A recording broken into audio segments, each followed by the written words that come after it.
Genesis chapter 42. Joseph's brothers get to see him again and they reconcile. For context, 5 chapters ago, Joseph's 10 brothers sold him to be a slave in Egypt, but then Joseph eventually became successful enough, and now he's the supplier of foods in this great famine. Verses 3 through 5. So Joseph's 10 brothers went down to buy grain in Egypt. But Jacob did not send Joseph's brother Benjamin with his brothers, for he said, lest some calamity befall him. And the sons of Israel went to buy grain among those who journeyed, for the famine was in the land of Canaan. So Jacob, who's the father of all of them, sent the brothers to go buy food and bring it back to their land. But he didn't send Benjamin, who was his favorite child. There goes Jacob having favorite children again. It's already got him in trouble before. Verse 6. Now Joseph was governor over the land, and it was he who sold to all the people of the land. And Joseph's brothers came and bowed down before him with their faces to the earth. So once they got there, they bowed down their faces to the earth because he holds their life or death right now. If he doesn't sell them the supplies, the food that they need, then their whole family are going to die. And it's ironic because 5 chapters ago, Joseph had a dream that they were all going to bow down to him, and they mocked him, and that's what made them sell him as a slave initially. Verse 7. Joseph saw his brothers and recognized them, but he acted as a stranger to them and spoke roughly to them. Then he said to them, where do you come from? And they said,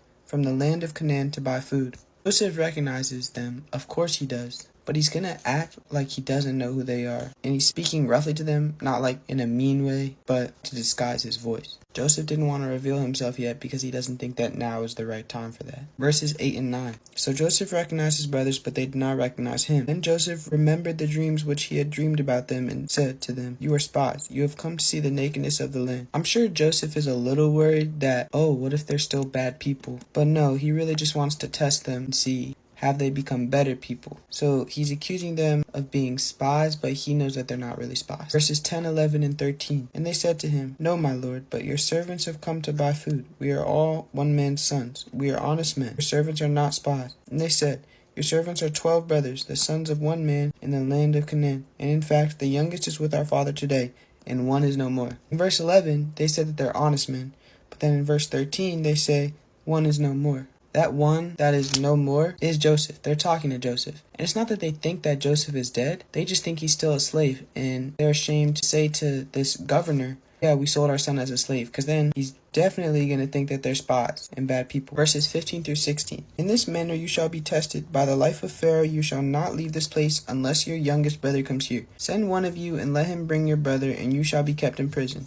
Their words may be tested to see whether there is any truth in you, or else by the life of Pharaoh surely you are spies. So Joseph is testing them. He knows that his father has a history of having favorites. So he's saying, if you are really dedicated to go get this food, provide for your family, I'm going to lock all of you guys in jail. And one of you is going to get sent to go grab your younger brother and bring him back here. Then I'll know you're not spies. Verses 18 through 20. Then Joseph said to them the third day, do this and live, for I fear God. If you are honest men, let one of your brothers be confined to your prison house. But you, go and carry grain for the famine of your houses.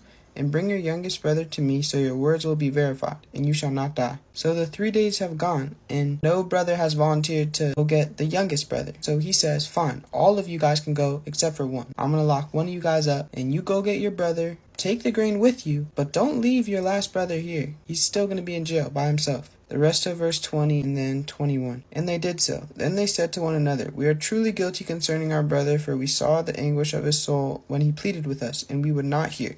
Therefore this distress has come upon us. They agree to go, but before they go, and while they're in prison, they have time to reflect. Their conscience now shows them that, wow, we really did something horribly wrong for our brother Joseph. They're truly sorry and they feel guilty. Verses 23 and 24. But they did not know that Joseph understood them, for he spoke to them through an interpreter. And he turned himself away from them and wept. Then he returned to them again and talked with them. And he took Simeon from them and bound him before their eyes. Joseph is like, wow, my brothers have really improved as people. It makes him cry. He's so proud of them. So he has to go leave, compose himself, and then come back. They leave brother Simeon to be in jail while they go get their youngest brother. Verse 25. Joseph gave a command to fill their sacks with grain, to restore every man's money to a sack, and to give them provisions for their journey. Thus he did for them. So now Joseph is rewarding them. Not only does he give them the grain, but he also gives them the money they were going to pay for the grain. And on top of that, he even gives them money and resources for their journey back home. He didn't have to do any of that, but he's very proud of them. And we'll learn soon that it was also a gift from God to also test them some more. Verses 27 and 28. But as one of them opened his sack to give his donkey feed at the encampment, he saw his money, and there it was, in the mouth of his sack. So he said to his brothers, "My money has been restored, and there it is, in my sack."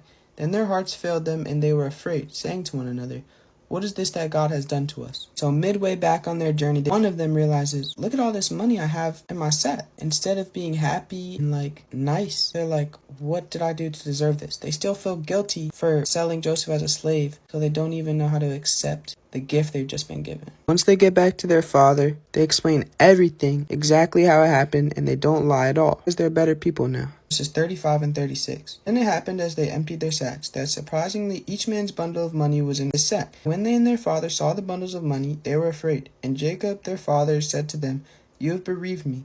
Joseph is no more, Simeon is no more, and you want to take Benjamin? All these things are against me." So they get back, they tell their father. Imagine they're like, "Here's the grains." So they pour out their bags, and all this money that they didn't have at the beginning is now in front of their father. His father's like, "Where'd you get this money from?" "Oh, I know you guys are liars, because you're also missing a son. And you want to take my youngest son? Is this the way you're making money?" Verse 37. Then Reuben spoke to his father, saying, "Kill my 2 sons if I do not bring him back to you. Put him in my hands, and I will bring him back to you." Reuben, the sinner from the past, is like, "On my sons, we're not lying. Let us prove it to you that we are not sinners anymore and we're trying to get better." But his father still does not let them do that. He's still not having it. For me, this chapter means that confrontation and reconciliation can mean a lot. A lot of times we're so guilty about these sins that we've done in the past that we're scared to even go reconcile. This was Joseph's brothers going and reconciling with Joseph, but they got better and closer to God. If we can go apologize to God for all the sins that we've done, then we'll become better people too. That's all I have. Thank you for watching.